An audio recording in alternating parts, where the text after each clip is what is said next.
Hey Credit Warriors, Credit Shifu here, and today we are going to be looking at the new Wells Fargo Propel card. Now I know that this card has actually already been out for a little while, and a lot of people have been asking me to cover this card and give my 2 cents on it. So now finally we are going to do it. We had to get through a few videos from our trip and stuff, a kind of backlog that had backed up, but now we are ready to review this card and take a look at it. So first of all, a little bit of history. So it's Wells Fargo, but it's actually an American Express co-branded card, Wells Fargo and American Express. Now, Wells Fargo, Mr. Wells and Mr. Fargo were actually two of the original founders of American Express with one other guy. Wells Fargo was the company they started when they wanted to expand to California, and this was back when Wells Fargo and American Express were all railroad companies, not credit card companies or banks or whatever. So these companies have a bit of a connection together in history. Obviously they're sort of separate now, but anyway, they're cooperating on this card, so it's a Wells Fargo issued card, but it is an American Express. So there are some quite generous bonus categories for earning points on this card. That's what we're going to look at first. There are 3 points per dollar categories, 3x categories for dining, gas stations, ride sharing, transit, flights, hotels, car rental, and streaming.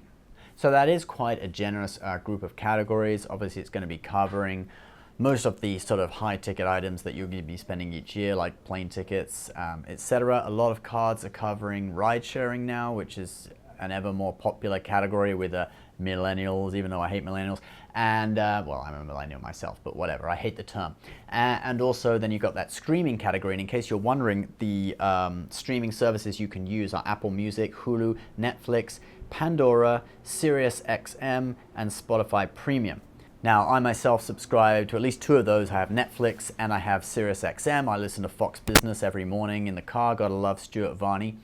And so, that's a really great category to have, streaming. A lot of cards are jumping on the bandwagon with this now, especially cards that are aimed at millennials. Ooh. All right, we're now going to look at redeeming points. So the points that you earn are called Wells Fargo Go Further Rewards points, and they are worth 1 cent per dollar, and you can redeem them mainly for travel. There's also gift cards as well, but basically the system is pretty similar to the way the Capital One Venture works, also the Barclaycard Arrival card, where you can just basically redeem the points for travel and at a value of 1 cent per point.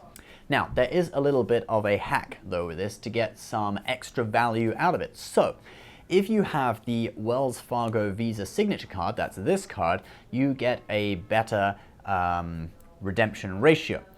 Just like the Chase Sapphire Reserve gives you 50% extra, that's basically what the Wells Fargo Visa Signature card does. So it gives you 50% extra when redeeming points, so they are worth 1.5 cents each when redeemed for travel.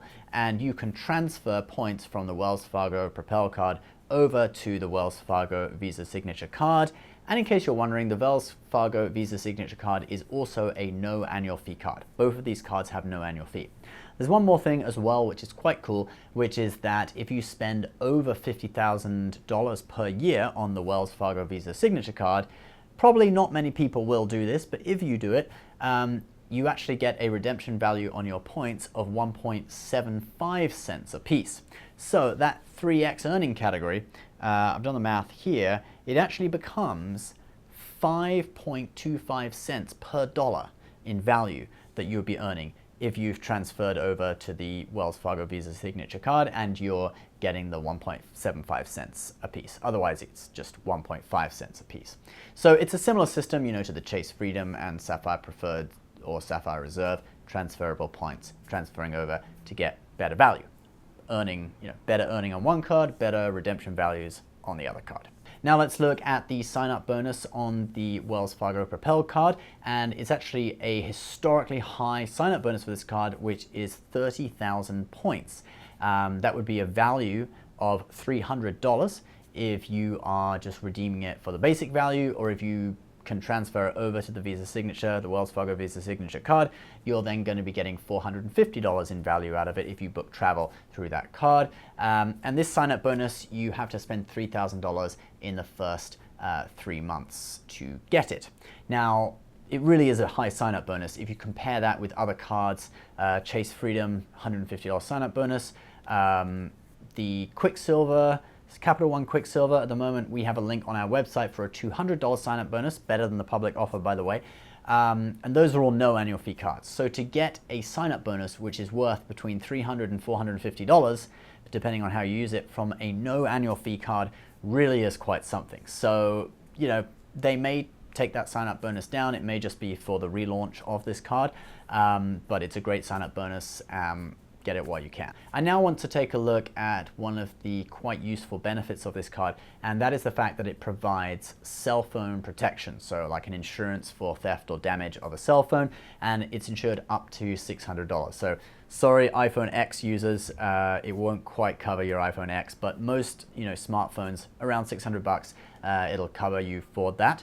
And that's something that a few cards are jumping on the bandwagon with now. And I think that's certainly a very good feature, because with a smartphone, you do whip it out a lot on the street, train platforms, you know, in public areas. So it is possible to, you know, get it stolen, or just bump into someone, bump into an object, drop it on the ground, get it wet in the rain, etc. So that's definitely a very useful perk. Right, now let's look at some terms and conditions. So it's written in the small print for the Propel card that you may not be approved for the card if you've opened another Wells Fargo card in the last 6 months.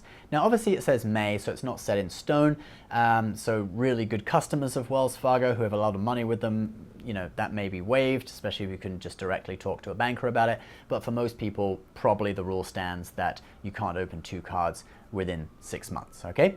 There's also another rule that pertains to sign-up bonuses in particular, but it also actually is also for introductory offers, all that kind of stuff, like 0% APR and stuff.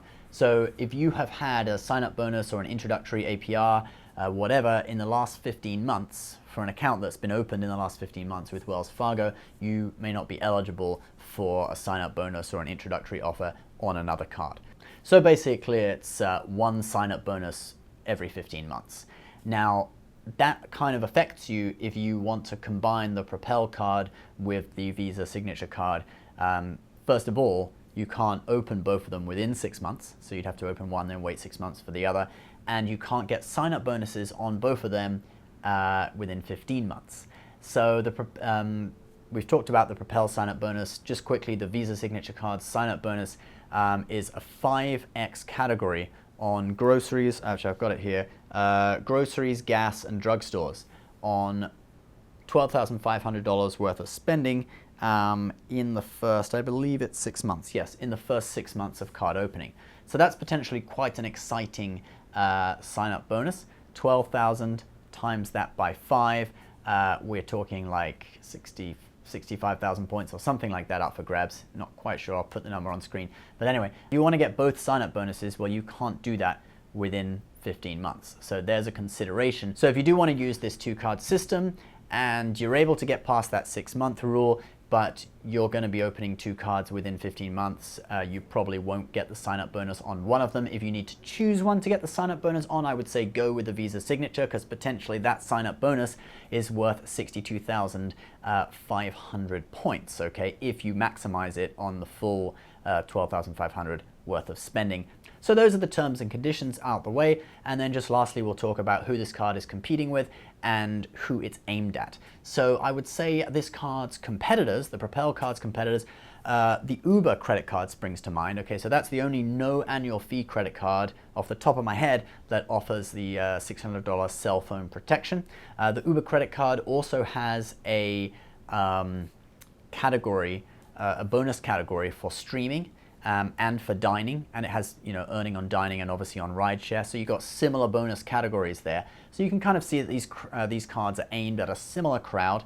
You know, people often say they're aimed at millennials, so the Uber credit card definitely aimed at millennials. You just look at the color scheme of this Propel credit card. I mean, I want to throw up right now. This looks like the color of some crazy hairstyle. I don't know, but you know, that's aimed at millennials, all right? This isn't aimed at, you know, traditional businessmen in suits. You contrast that with the other Wells Fargo Visa Signature card, the sort of gold and brown, whatever, very, very serious, and then you look at this purple vomit thing. Okay, so also other cards you've got, well, you know, no annual fee cards in the range that earn points: Chase Freedom, Capital One Venture, Barclaycard Arrival. this type of reward system isn't very good if you're booking business class and first class, because normally you need transferable partners to get the best value out of that. If you're using points valued at 1 or 1.5 cents a piece, it's normally terrible value redemptions if you try to book business class. But if you book economy, it's normally about the same as with transferable partners, sometimes could even be better. And so if you are doing the thing where you're transferring it over to the Visa signature card, you're going to be getting a lot of value out of those 3x categories. So you may do pretty well with economy tickets. So this could be good for someone who's young, who doesn't care about premium cabins and just wants to travel around the world in economy. Also good for someone who has maybe a large family and there's no way they're going to be booking business because A, it's so expensive, and even if they did use points, there wouldn't be enough award availability anyway. So the advantage of this system, no blackout dates, but obviously the disadvantage, it's not good for booking business, but that doesn't matter for this person. So they book their whole family into economy. It would be great, a good award system for that kind of person. I'll just talk about one more idea I had as well with this card, is that it's kind of got a bit of future proofing to it, because if you get this card when you're kind of a beginner, you earn a sign-up bonus, maybe you earn some points with it, you book a few flights with it in economy, but then later on you get into using Chase Ultimate Rewards, Amex membership rewards, and you want to book premium cabins, and this card isn't that useful for you from that point of view. Because you have those streaming categories, you could just make this card a sort of streaming subscriptions card where you pay your monthly subscription automatically on the card, and then you have it set to auto pay. So it just ticks over, getting an on-time payment every month, paying off your streaming services like Netflix, etc. And it just gives you on-time payments each month, which helps you build your credit score, and it looks positive on your credit report. And otherwise you just don't really use the card anymore, you put it in a drawer because you've kind of graduated to better things. So that's also another use for this card once you've earned the sign-up bonus and perhaps graduated on to different points currencies. All right, guys, so that's basically my appraisal and review of this card. I probably won't get it myself, but it does look like a good card, especially for people who are lower down on the credit card ladder. If you are building your credit and climbing the credit card ladder, why not check out our new credit card guide? It's going to be in the description of every video now, and it's in the description of this video if you want to click below and check it out. These are all credit cards that either me or Mrs. Credit Shufu have ourselves and recommend, and basically they are offers from our partners, so you can check out. I think the Capital One Quicksilver, we have an offer with a $200 sign-up bonus, slightly better than the public offer. So if you'd like to learn more about the cards that me and Mrs. Credit Shufu have, and what's on offer in terms of sign-up bonuses, etc., you can click the link below. It's going to be in every video from now on. All right, guys, thanks so much for watching, and we will see you next time with more credit card tips and tricks. Bye-bye.